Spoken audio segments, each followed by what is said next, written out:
from the outside, it seems so obvious. Like, how could you believe these two things that contradict each other and they're both absolute fact? But when you're in it, I think one of the hardest things too, just about deconstructing, is that not only are you going through this existential crisis, but you're being told by your loved ones, by your community, that you're actually being led astray by Satan.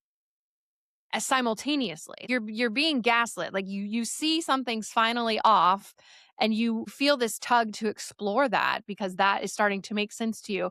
But everyone else that you're leaving behind is trying to pull you back and tell you, like, no, you're doing it wrong. You're being led astray. This is just the demons inside of you. We were Pentecostals. We were very demon happy in our talks, but like literally demonizing you because they're like, oh yeah, this is just the demons speaking. So it's very lonely and isolating, especially if you've built your entire community. Because I think so many evangelical churches, they're based on conformity, even though they say it's about community. And so they tell you don't have doubts. A few doubts every once in a while are okay, but don't have too many doubts. Don't ask too many questions, because one day you're going to wake up and you're going to be an atheist and you're going to go to hell. The slippery slope. Yeah, the slippery slope. Exactly. And so your brain is almost trained from early on to accept things that don't make sense in the flesh, like logically, that your brain may not be able to make sense of that, but God works in mysterious ways, and God's ways are above our ways. And you wouldn't question God, right? Of course, you're not going to understand it because we're just human. And so you're taught that if there's something you don't understand, it's just because you're a silly little human and God has it figured out. So just don't worry about it.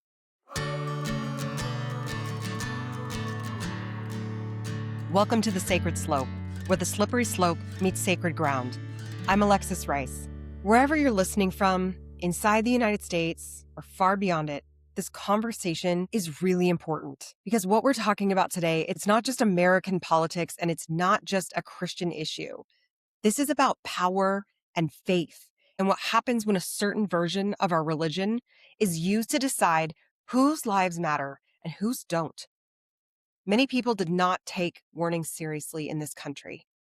Not the threats of mass deportation, not the promises of retribution, not the rollback of bodily autonomy or the targeting of LGBTQ plus people, and not the reality that a movement calling itself Christian was not actually interested in limited government, only in who that government would protect. This episode matters if you've never been religious and can't understand why millions of Christians were not moved by the harm happening in plain sight. It matters if you're still Christian in spaces that sometimes don't sit right anymore, but you don't have language for it quite yet. And it matters if you're watching the United States from the outside, wondering how faith became such a tool of fear. Today's conversation with April Ajoy, the author of Star-Spangled Jesus, helps us understand Christian nationalism from the inside out, how good people came to believe harmful things, and how many have been waking up in the last 20 years, in the last decade, since around 2016. And we believe that there's also something that's happening right now. Here is the invitation. You are not too late, and you are not alone. Many of us began this work of deconstruction years ago, of waking up, looking around, analyzing everything we were taught to believe, putting it on the table, doing it with Jesus, with other people that can help you. And this time, it's going to be with scholars and clergy and churches and communities that are ready to walk with you. Asking the questions is not a betrayal of your faith. It is not doubting, okay? It is often the beginning of moral clarity. Because when a belief system starts insisting that nearly everyone else is the enemy, it's time to stop and ask whether that reflects the heart of God or the hunger for power. I'll say it simply. Jesus loves all the children of the world. All the children of the world. Equally. And you know that. So we're going to start off with a clip from April Ajoy's Instagram feed. I need a laugh. What is happening in our country is an absolute tragedy. Have you been on Instagram lately? there are a bunch of people on there saying that Christians cannot support ICE. And so I am going to bring some nuance to a topic for the first time in my life. It's like Instagram 2020 all over again, where a bunch of good Christian women got duped into sharing black squares to like condemn racism or something. And I've even since forgiven them for that, right? But they're doing it again. There are moms on Instagram right now that are not even political, that are coming out and saying crazy things like murder is wrong because of this left-wing pagan anti-ICE propaganda that they're all falling for. And there's all this video footage that they're seeing with their eyes from multiple angles that show that ICE agents murdered an American citizen from the back, and they're believing that instead of the great, brave alternative facts that the Trump administration is putting out. And then you have women that let their toxic empathy see a 5-year-old being kidnapped by ICE, and they immediately share the story without doing any research. We don't know if that Spider-Man backpack had like a satanic statue inside of it. But then you have other moms that actually do the research, and they come out and say, oh yeah, ICE actually did kidnap this kid. But really, at the end of the day, you shouldn't be talking about politics either, because all that time you spent researching all the bad things ICE is doing, you could have been spending that time with your kids. I would rather you not be political at all if you're not going to be on the same side that I'm on. There's beauty in unraveling, safety in the questioning. Home is where you're wandering. You're right where you're supposed to be. You're right where you're supposed to be.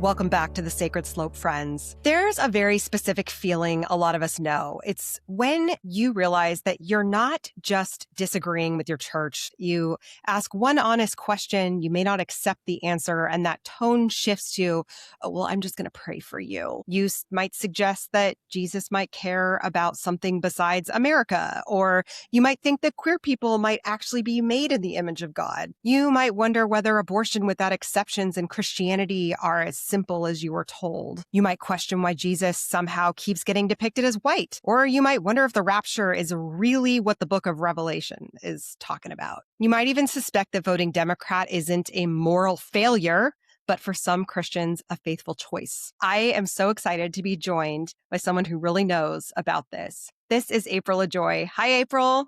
Hello. Thank you for having me.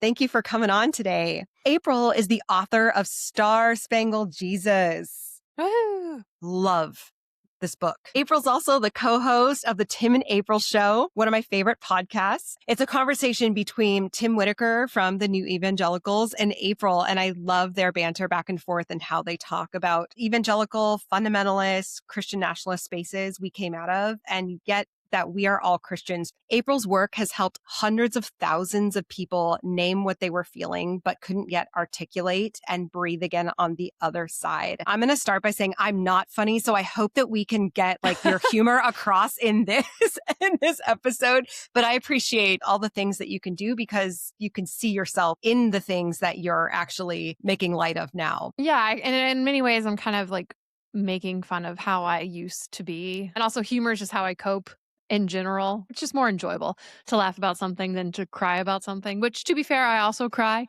but laughing's more fun. So I'm a MAGA Christian, and despite the fact that Jesus said to welcome the immigrant, I am so excited to deport them all. Children too. I'm a MAGA Christian, and I hate DEI because I believe in meritocracy, which means that only qualified white men can have jobs. But I love Trump's cabinet picks, even though they're not qualified, because God doesn't call the qualified. He qualifies the called. I'm a MAGA Christian, and if you call me a bigot for just wanting to take away rights from marginalized people, I will scream Christian persecution, and it will work. I'm a MAGA Christian, and despite the fact I've never met a trans person, I know that they're predators, and I have to protect my children.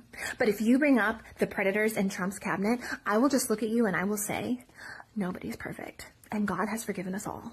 I'm a MAGA Christian, and I believe in the freedom of religion, as long as that religion is my narrow view of Christianity. I'm a MAGA Christian, and I took my kids out of public schools because I was sick of them being indoctrinated, which is why I homeschool my children now, and I teach them the true history, that America was always good, racism no longer exists, and that Democrats are evil, and anyone who doesn't believe exactly like I do is from Satan and is going to burn alive in I'm curious, what draws you to the work online and social media? I think one thing that really keeps me going is that when you grow up in this world, in this Christian nationalist, white evangelical world, I was taught from a very young age that my life was bigger than me and that I should be willing to sacrifice whatever I need to in order to stand up for the truth and to stand up for what's right.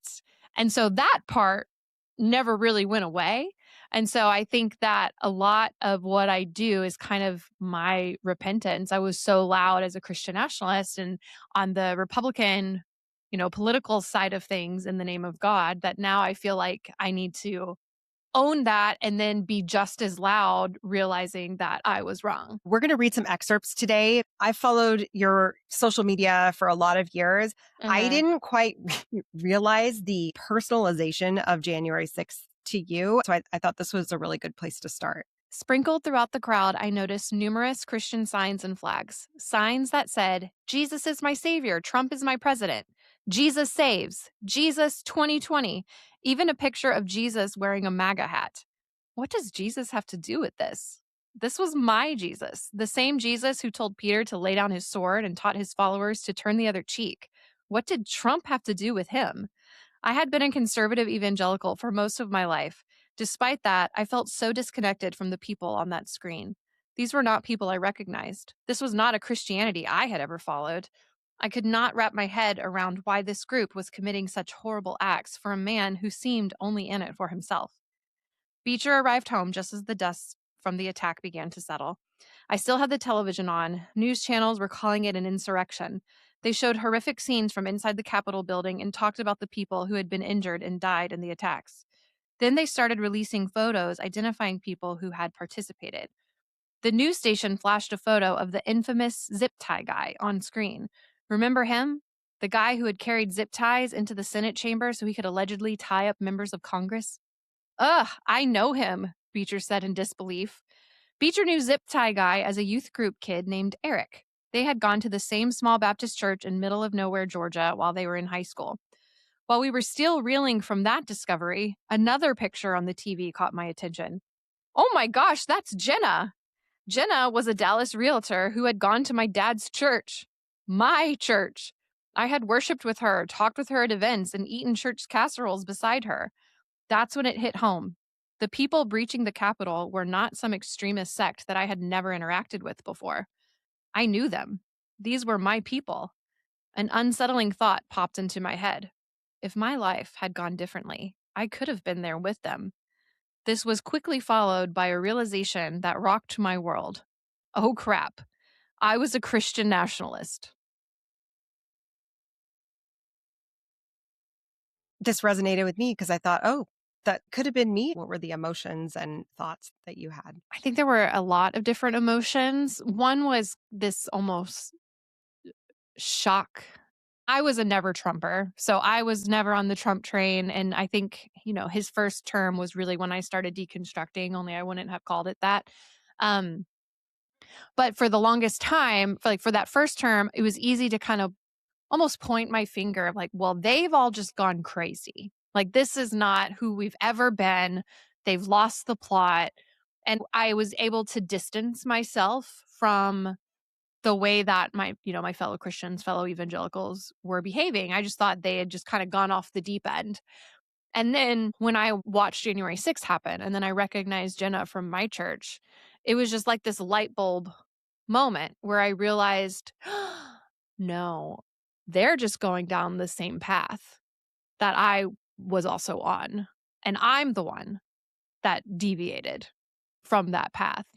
It just kind of hit me. Like, it was all there prior, like America's always a Christian nation. Like, I had been taught that we need to elect Christian leaders who just also happen to be Republican because Republicans are who the Christians should always vote for. Like, that was always there. I don't know. It's just weird how your mind works sometimes. I don't know if it's like a survival or just a way to like protect our goodness. That was the moment where I saw my part in Christian nationalism and harm that I had caused, which was very humbling in a lot of ways. And I've had a lot of guilt for not recognizing it sooner. And I guess when you have a realization like that, you're really left with two choices. You can ignore that, and keep going and pretend, oh no, I was never the problem. I've always been good. Or you own it and say, okay, I recognize this. This was wrong. I played a part in this. I used to cause harm. And now I need to take steps to try to undo that. And I just chose that because I had also been taught like you always stand up for what's right, no matter the cost to you, no matter how it feels. And that usually the right thing is the hard thing. So, yeah, I mean, it was a lot of emotions, disbelief, and then anger too, that I was ever a part, that I could be so stupid to be a part of something that was so obviously causing harm because I had been away from it, I guess to say mixed emotions. Yeah. And I think something that's really emphasized in kind of the circles that we grew up in is to be good. We Mhm. want to be good. We thought we were doing the good things, the right things. And so I think sometimes when deconstruction can hit people, it's not a choice. It's like this realization that you go, oh, maybe the choices I think that are good are not. And actually, in fact, maybe a lot of the choices I've been making are harming others in a way that I'm now waking up to. Yeah. I mean, in a way, it's a bit of an existential crisis too, because not only are you recognizing, oh, I wasn't always the good guy in this, and I actually caused harm while thinking I was the good guy. Yeah. But then you have to question, this is who raised me. Everything that I know is because of these people that taught me these things, that instilled all these beliefs. So then you have to question, like, was everything that I ever believed a lie? I mean, that's just chaos.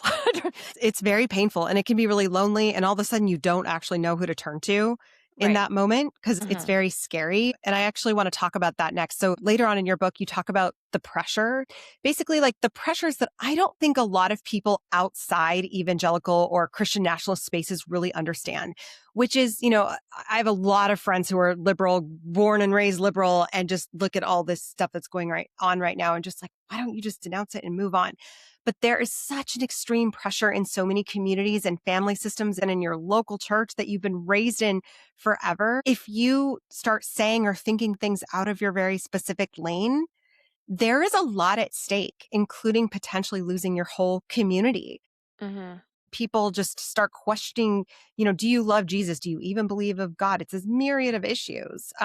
And that list I notice seems to be getting narrower and narrower of what's like acceptable to believe and think within a lot of these church spaces. What is your thoughts on that? Yeah, I think it's really hard for people to understand religious indoctrination when they didn't grow up that way. And because when you're from the outside, it seems so obvious. Like, how could you believe these two things that contradict each other and they're both absolute fact? But when you're in it, I think one of the hardest things, too, just about deconstructing is that not only are you going through this existential crisis, but you're being told by your loved ones, by your community, that you're actually being led astray by Satan simultaneously. You're being gaslit. Like you see something's finally off and you feel this tug to explore that because that is starting to make sense to you. But everyone else that you're leaving behind is trying to pull you back and tell you like, no, you're doing it wrong. You're being led astray. This is just the demons inside of you. We were Pentecostals. We were very demon happy in our talks, but like literally demonizing you because they're like, oh, yeah, this is just the demons speaking. So it's very lonely and isolating, especially if you've built your entire community. Because I think so many evangelical churches, they're based on conformity, even though they say it's about community. And so they tell you don't have doubts. A few doubts every once in a while are okay, but don't have too many doubts. Don't ask too many questions because one day you're going to wake up and you're going to be an atheist and you're going to go to hell. The slippery slope. Yeah, the slippery slope. Exactly.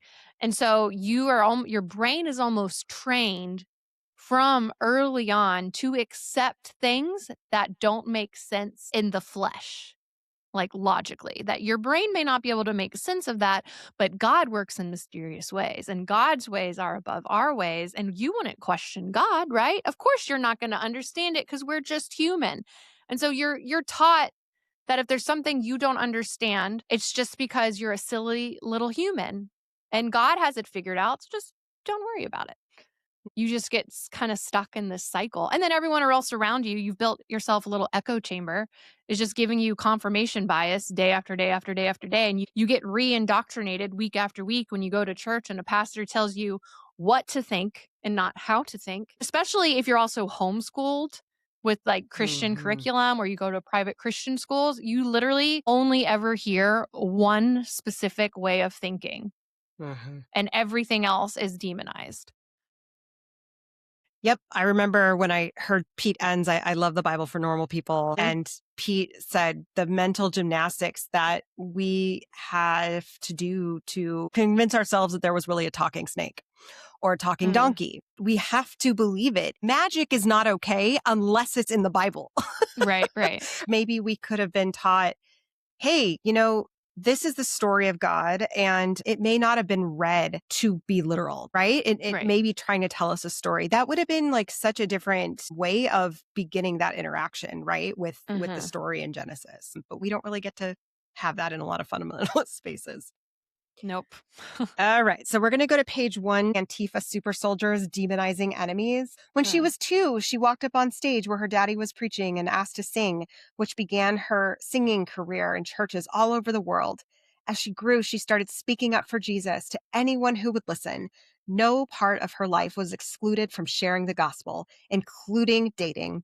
She even gave one non-Christian guy a Bible with his name on it as a parting breakup gift, since they obviously couldn't be unequally yoked. She worked in Christian media and spread the gospel professionally. She married a Christian, had 2 Christian babies, whom they had dedicated to God, and continued going to church where she led worship. She had everything going on for her as a godly Christian woman, until one day she voted for a Democrat, became a false prophet, and started being used by Satan to take thousands of souls to hell with her. Guess she was never really a Christian to begin with. Just a really convincing actor for the first 30 years of her life. This is my story. Evangelical street cred I earned was flushed down the toilet, gone the moment I didn't vote red.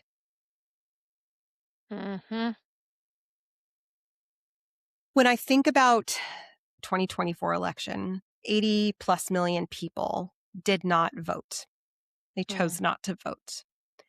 That means they didn't vote for Trump, but they couldn't vote blue. They couldn't vote for a Democrat. And you and I know a lot of these people are Christians and they're in the middle, and they have been told repeatedly their whole lives that no matter what, no matter how bad it is, you can't vote Democrat if you want to be a faithful Christian. I'd just like to hear about your experience about that. And what would you say to Christians who are in that space, who are continuously told that? Yeah. I mean, I was taught that my entire life. When I was in high school and we had MySpace back in the day, I'm dating myself a bit. Same. But I made a MySpace group and I called it, I'm a Christian, therefore I'm a Republican. Because it was just kind of, it was said without being said.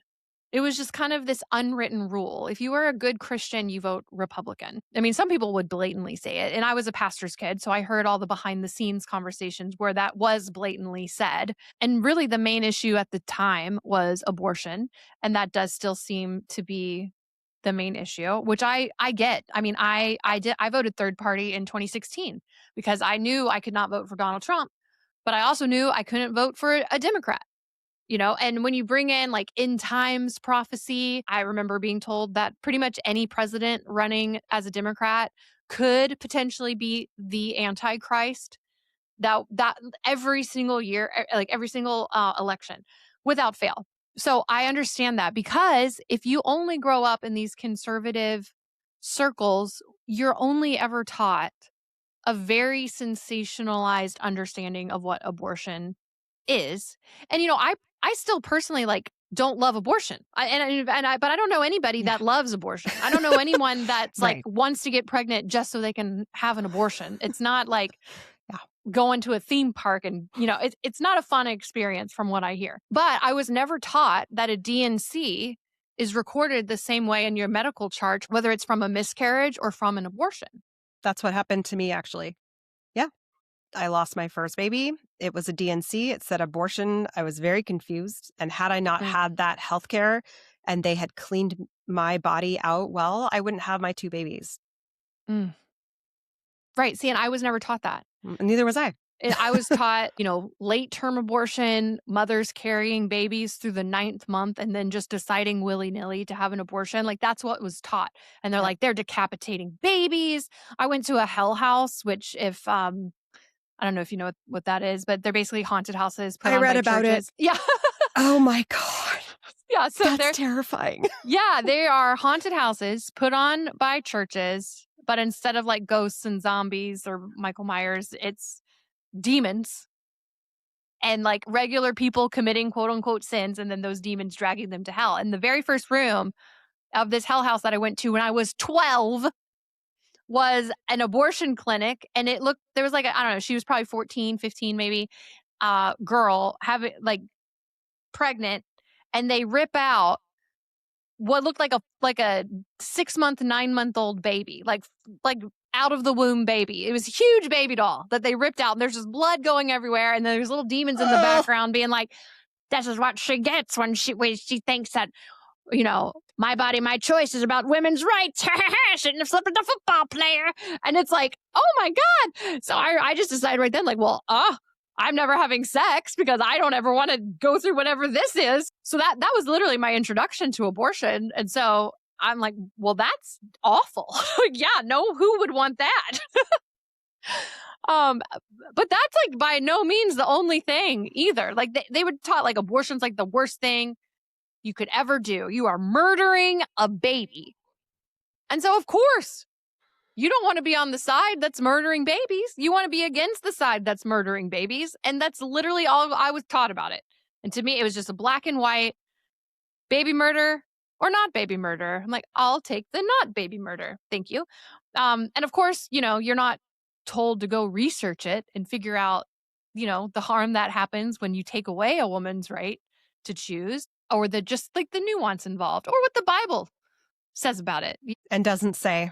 Right. It doesn't say anything. But the way that it was presented to me, you would have thought that the church was always against abortion and that there was a clear verse that said, thou shalt not have an abortion ever, period. It's murder. But that's not there at all. Nope.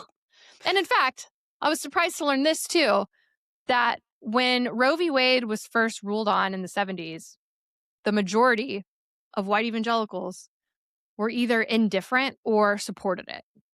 And the president of the Southern Baptist Convention at the time even came out publicly and said that he supported a woman's right to choose and that it should be between her and her doctor and her family and what's best for her. You would think, though, that the church had always been against abortion. It wasn't until it was politically convenient for them to go after abortion that they did. What do you think about those people that are in the middle? I don't know who you voted for in 2024. I remember the first time I voted blue. I was in Orange County, California, and I went with my parents, and they were just appalled. I was voting for a Democrat and that they were voting for Republicans, of course, because our family votes for a Republican. I had a family member that told me one time, well, my kids are a lot of things, but they were never liberals, as if it was the worst thing you could be if you were a Christian. What kind of advice do you have for people who are in that space now and really wrestling with this as we're witnessing the atrocities that daily unfold in our nation and in this world? Midterms are coming up, and I think a lot of people have a lot of gut-wrenching feelings about what to do. I think it's one thing to be personally against abortion, like, where you personally would never have an abortion. And then it's another thing to tell other people what they can and can't do because of how you feel. But also, what really shifted my mind was when I realized that abortion was a symptom of a problem. It wasn't the problem. The problem is unwanted pregnancies. And there's really only one party that I saw that was actively trying to tackle the problem through comprehensive sex education, through providing healthcare, providing contraceptives to people who need it, easy and free access to try to help women who need maternity leave or just other family leave, childcare. Democrats, and I'm not like a rah-rah Democrat person. Like, I think the two-party system is flawed in many ways. Totally. But the Democrat Party was the only party that I saw when I was realizing that was actually trying to make life better so that women, if they got pregnant and didn't want the baby, that they could be in positions to actually have that baby. Because a lot of this choice is made because of economic pressures or because they're in abusive relationships and they don't have the resources to be able to provide for that child. And then on the Republican side, not only were they not providing solutions for the problem, they were actively fighting against those solutions. They wanted abstinence only sex education, which does not work. Like, the data historically, like, that doesn't work.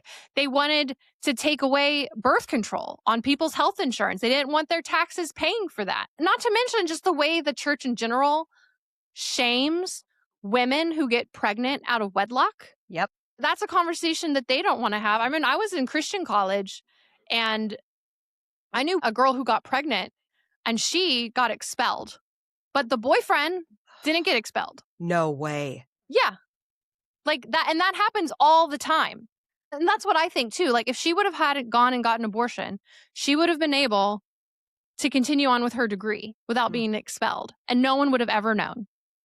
But she did the right thing in their eyes and kept the baby and was punished for it. So I'm like, you're not doing anything to try to actually save these babies. Like, you're having these babies be birthed and then completely forgetting about them. And so that was when I realized I'm not voting for abortion. I'm voting for women's health care. I'm voting for families to have the most resources that they can to bring children into the world. And I'm voting for people that are going to actually tackle the problem, which is unwanted pregnancies, not the symptoms. Because the symptom will always be there if you don't go after the problem. And not to mention, abortion bans don't work either. I mean, we saw a national rise in the abortion rate after Roe v. Wade was overturned. And then I looked historically too, the abortion rate nationally always goes down under Democrats. It has a lower rate under Democrats than it does under Republicans. And that's because they actually go after the problem, not the symptom. And so it's kind of a rewiring. And yeah, I mean, I had to deconstruct that because in my head, I'm like, am I a baby murderer? I know. You know, but I'm like, no, I'm not. I'm actually voting for like the least amount of harm that is being caused. And that doesn't even count the myriad of other issues that honestly, I probably would have voted Democrat way earlier if not for the one abortion issue, because I do think, I feel like when I was a Republican, I was kind of on the wrong side of a lot of things, but I couldn't get past the abortion issue. Yep, exactly. Thank you for talking about that, because I don't know if people who have not been in our shoes, in our church spaces, in our communities, understand that deep pressure. It is not just about like, oh, we'll just vote blue this time and you can go back to voting red. It's like, no, it was so drilled into us that you are a murderer. Yeah. I was told I was thwarting the will of God by not voting for Trump.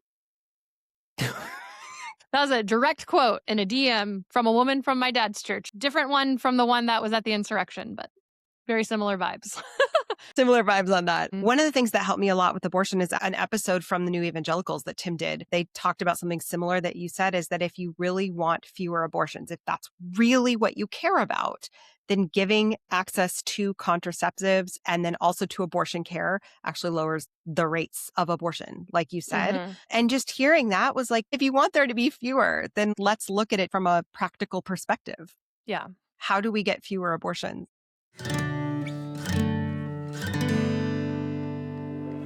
We are going to go talk about page 30. This is going to be about Christianity versus Christian nationalism. This is getting really conflated in our media right now, especially when people don't understand the differences. By the way, you guys, April reading this book, the audiobook, if you've read this, I would suggest to go get the audiobook as well, because I loved hearing you read it with all the nuance. I really, really loved it. Oh, thank you. I loved reading it because it was the first time I actually got to read it without also trying to edit it at the same time. So I was like, oh my gosh, it's a book. It makes sense. So anyway, okay. We wanted a government that honored God in all its ways. My dad preached about electing people of faith into roles of authority. He preached against social policies that he thought went against the Bible. We were convinced that living godly was what was best for the country and every citizen within it. And this is where the line between conservative Christianity and Christian nationalism gets fuzzy. Both generally want, as my father did, to see more Christians in leadership positions in the government. But if you want your congressman to be an evangelical, someone with your same worldview, because you want someone in government who truly represents you at the table, I'd say that's basic conservative Christianity. This sounds like just wanting your voice heard and accounted for as the country makes decisions. We all vote for people who line up with our values in some way, after all. But if you want all governmental leaders to have the exact same evangelical worldview as you do and want them to make laws and policies that line up with your particular beliefs while ignoring other voices or opinions, this feels very much like you've entered Christian nationalist territory. Think about it. In 2020, only 14% of America classified themselves as white evangelicals. By the ideas put forth by democracy, the government should roughly match that number, with only 14% of those in Congress also being white evangelicals. But in 2023, 87% of Congress identified as Christian, with 57% considering themselves Protestant. Now, I'm not sure how many of these consider themselves evangelical, but I'm guessing it's over 14%. And with 75% of Congress being white Americans, this means white evangelicals are overrepresented in government. It's almost as if this power imbalance is intentional, which it is. Some Christian nationalists believe taking control of the nation is actually mandated by God. Those who adhere to the Seven Mountain Mandate believe Christians are called by God to have dominion over not just America, but eventually the world. I suppose this is a good time to tell you about the Seven Mountain Mandate. The Seven Mountain Mandate is a global strategy that seeks to spread Christianity to all corners of the world and often focuses on America as the vessel to do this. It's the belief that the best way to expand the kingdom of God is for Christians to take control of the world, bringing heaven to earth through the seven main spheres or mountains of influence in the world: education, religion, family, business, government/military, entertainment, and media, though there's slight variation on this list depending on who you ask. Those who adhere to this ideology believe Christians must prepare the earth for Christ's return by controlling these mountains. Only when all seven have been conquered will Jesus roll out the end times.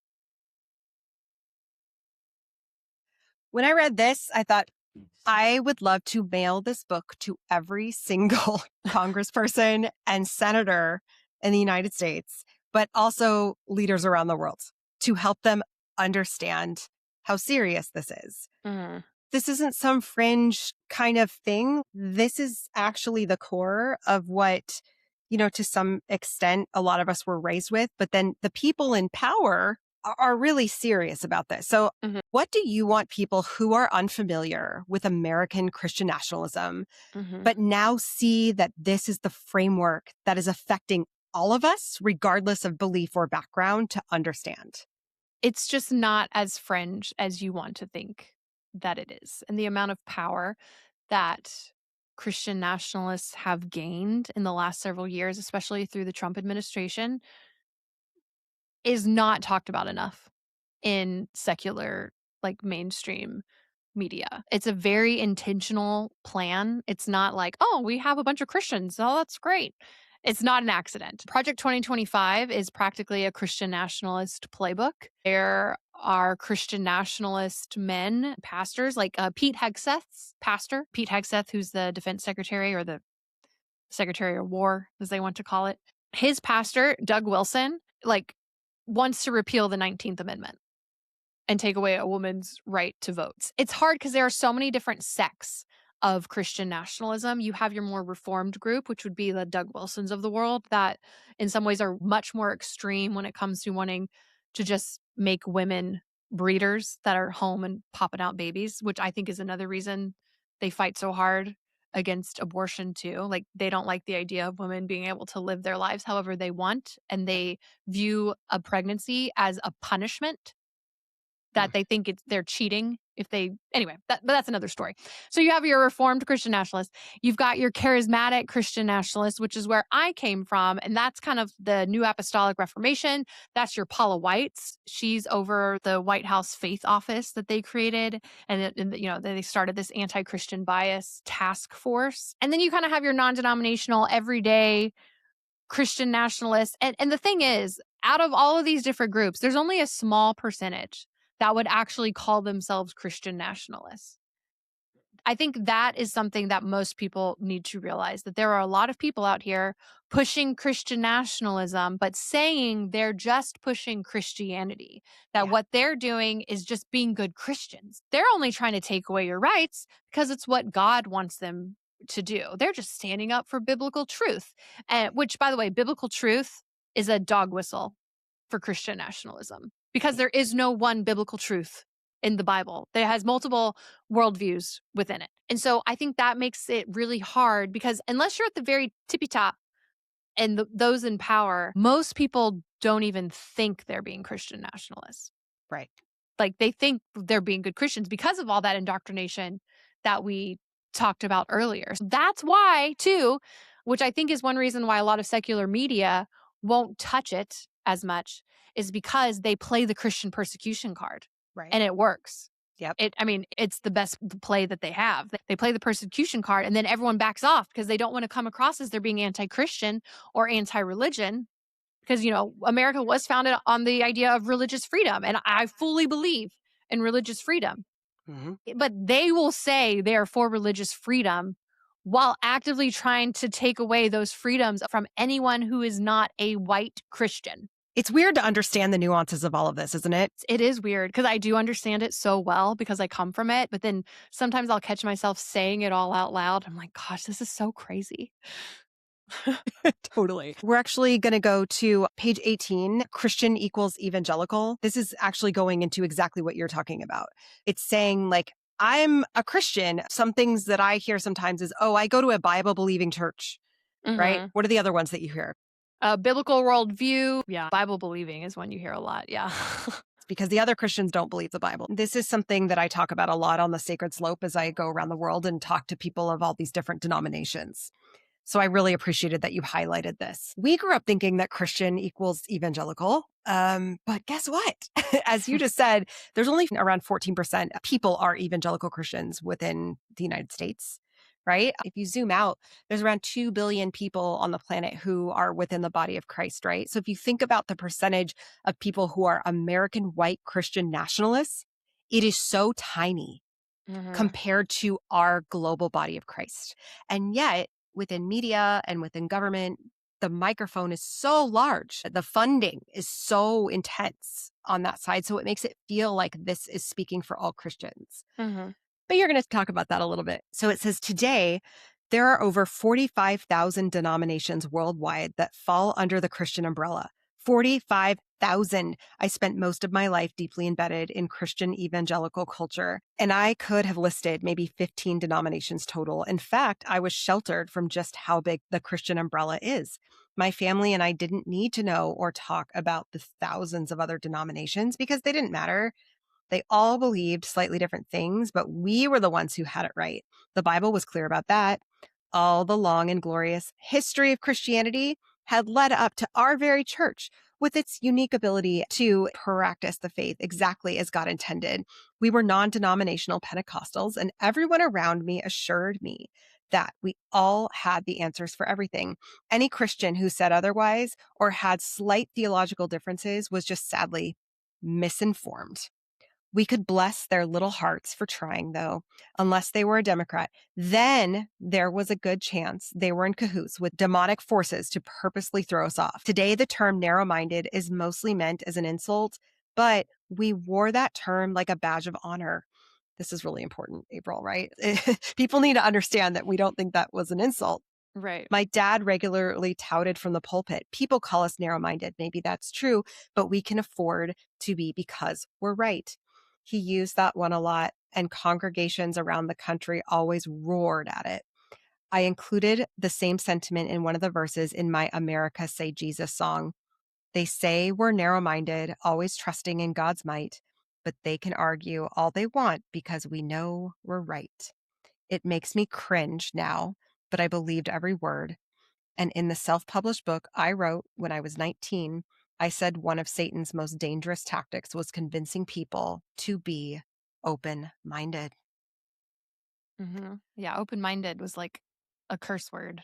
It's crazy that we grew up in different parts of the country, and yet these things that we learn in church, like all these subtleties are in there, right? Mhm. How many people really understand that we were taught that to be a good Christian, don't get too open minded because that's going to lead you down a slippery slope? Yep.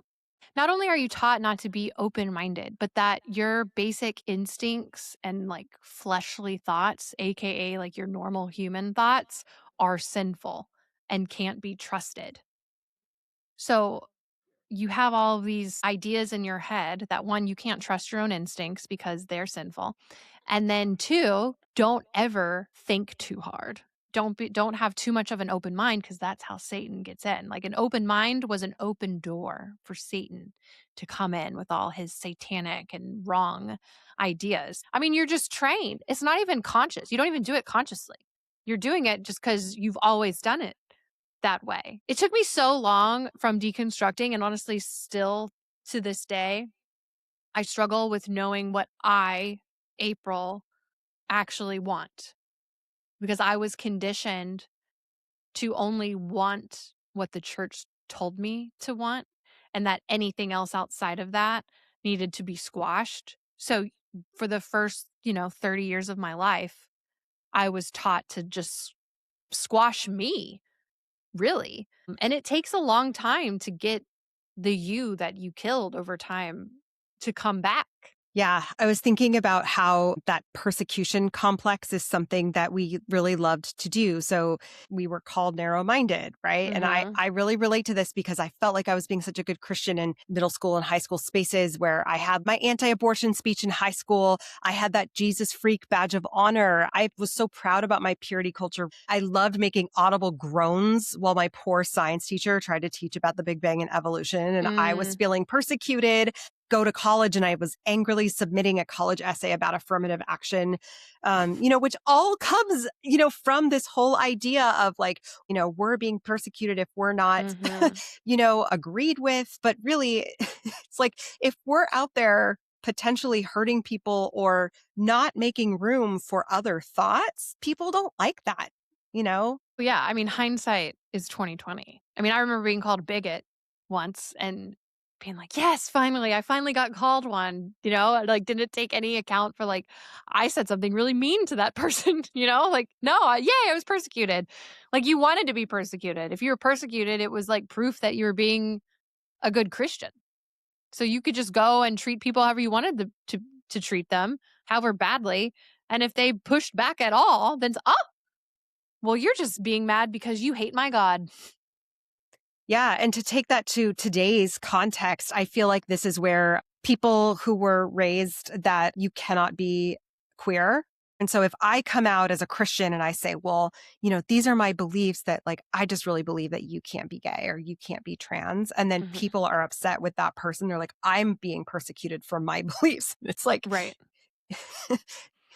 you're hurting people, right? You're Mhm. you're not allowing people to be, but that's where we need more Bible literacy, right? Mhm. Allowing Christians to understand that it is not that you have to be a Bible believing fundamentalist Christian or a godless liberal atheist communist Marxist, right? Like there's a lot of nuance in between. Yeah. No, there's so much nuance. And that's one thing that I'm learning still. I just realizing that everything is much more nuanced than most people would try to make things seem. And the more I learn, the more I realize I don't know.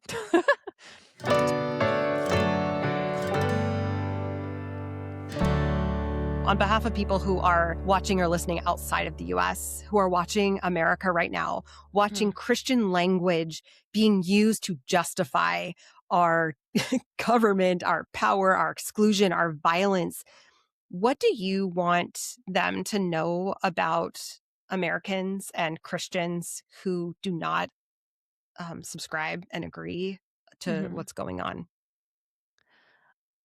So the more the MAGA Christians, the Christian nationalists, they're the loudest. They've got the microphones, they've got the pulpits, the churches, they've got the White House currently, and they are the loudest. But I don't think they're the majority. There are far more people that are against what the Trump regime is doing. A lot of Christians, I mean, I've gone to several protests just in this last year since Trump's taken office, and I've seen tons of fellow Christians at these protests with Bible verses on their protest signs. I think it's easy to assume, and I hear a lot of pushback from especially people that are anti-theist or anti-religion, like all together. And I understand their sentiments because I do think like organized religion in many ways probably cause more harm than good, but that's different for me than like faith, like your personal faith and your personal beliefs in God or whatever you want to believe in. But I would just say too, my response to people that are like, well, you should just leave Christianity altogether. Like, what is worth saving? For me, I've just always loved Jesus and I've always had this connection to this spirituality. And I know how that can sound crazy to people who are not religious, but I just know like I can't let Jesus go. And Jesus is the name that I use for this being, this spirit that's always been with me. And I kind of recognize that I think just God is much bigger than the evangelical box that I used to put God into. And on a very practical level, I think it's important to maintain my Christian faith publicly. One, because it's true, but also because I really believe that the teachings of Jesus, the red letters, are a kryptonite to MAGA. Because what Christian nationalists stand for is about as opposite from who Jesus was as you can possibly get. And it's going to take other Christians, I think, to stop it. Especially Christians who come from that world too, because I know the language, I know why they're doing it, I know what they think, because I used to think and do all of those things too, and I know what worked on me so that I can have these conversations. The reality is, because they're taught to not be open minded, they're much more likely to listen to someone who's still a Christian than they are to someone who's completely left the Yep. faith. So that's one of several reasons. I am also just a Christian still, but I do think they're just going to be more likely to listen to me if I still claim the faith. Yeah. I want to end on something that was really moving. And I've spent a lot of years in deconstruction spaces, but I hadn't heard or read the cost of deconstruction and for Christians trying to do better is what you wrote in the end of your book. I was wondering if you could read a little bit to personalize this journey of what that looks like. It's page 219. Christian nationalism. Christian nationalism offered certainty, and leaving their conclusiveness was terrifying. Researching topics and finding answers that could destroy meaningful relationships in my life was incredibly lonely. Asking God questions I was told to never ask was gut wrenching. Acknowledging the harm I caused when I was in the movement was agonizing to reckon with. Before this, there had always been a pastor or a church leader I could go to and ask the hard spiritual questions. Unfortunately, the typical answers didn't work for me anymore, and the conversations couldn't go any further. I was just warned about the dangerous path I was on. There was no one to talk to, and I was tired of being reprimanded on top of already feeling lost within uncertainty. Am I a terrible person for questioning my entire life? But I couldn't stop. That's the thing evangelical pastors don't mention about deconstruction. No one chooses to do it, it just happens. One day you wake up and the years of little things that never made sense rise to the surface. Or your brother comes out to you and you're faced with the reality you were told didn't exist. Or you see people you know storming the Capitol and realize you were a freaking Christian nationalist the entire time. So, what I think was really important about this is that you talked about how you had to take everything apart. Mm-hmm. You didn't know which parts of your beliefs were going to be true versus not. And tearing down that foundation was really hard and it was really painful, Mm-hmm. but it was really necessary for you to be able to rebuild the faith that you have today. I just want to hear about how that's been since you've reflected on writing this. What are the parts that mean something to you in this Mm-hmm. moment? One thing, I don't know if you remember this phrase. There was this phrase that was said a lot in evangelical churches when I was growing up, and it's that we had freedom in Christ.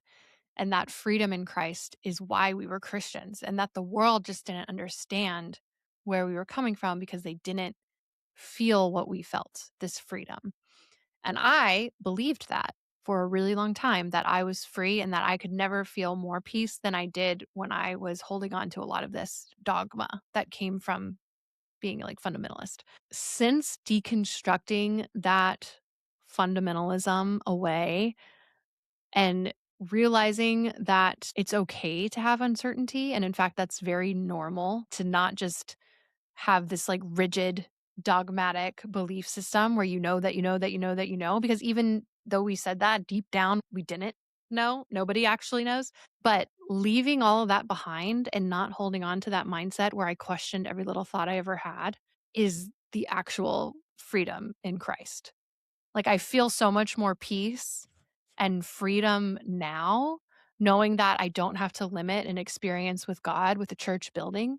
I can go have an experience with God at a drag show, at a protest Yes. in the woods.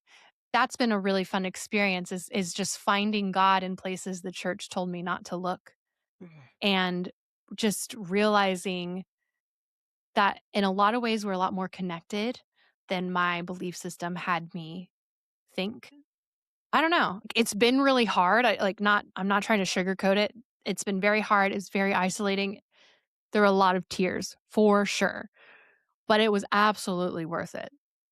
You don't realize how heavy that mindset is and how much of a burden you are constantly carrying, and how exhausting it is to live with all those mental gymnastics and that cognitive dissonance and feeling this need to defend the things that don't make sense all the time. Letting that go is truly life-changing.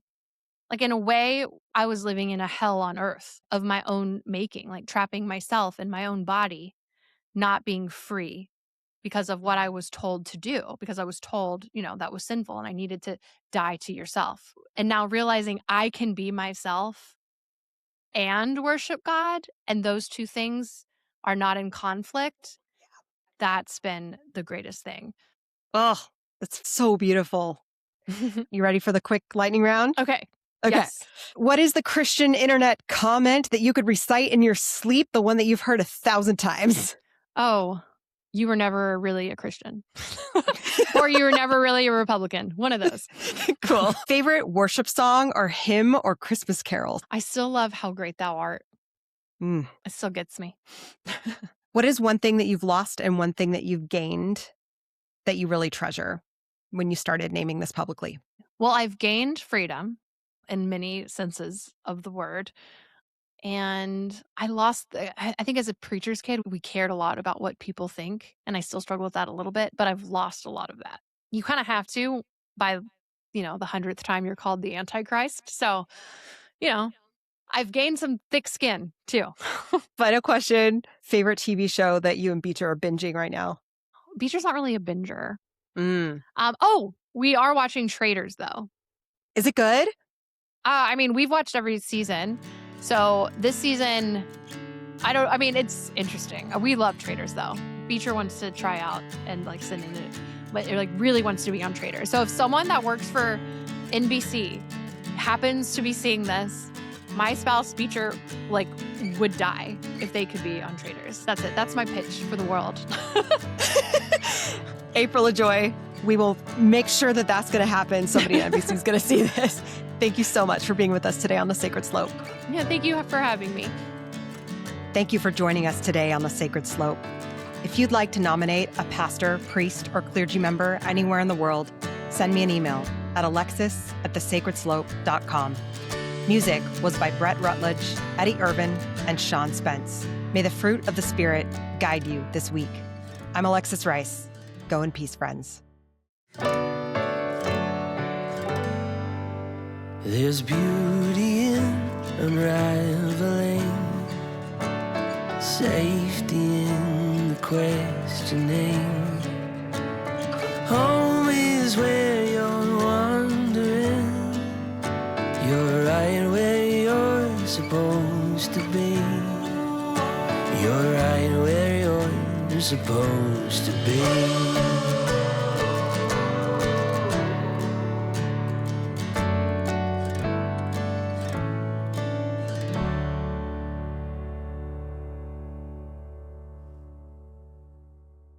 Oh, and if you like this content, make sure to follow The Sacred Slope on Instagram, YouTube, Facebook, Threads, TikTok, and Blue Sky at The Sacred Slope. You can watch on YouTube or Spotify, and you can listen on Apple and everywhere you get your podcasts. Till next time.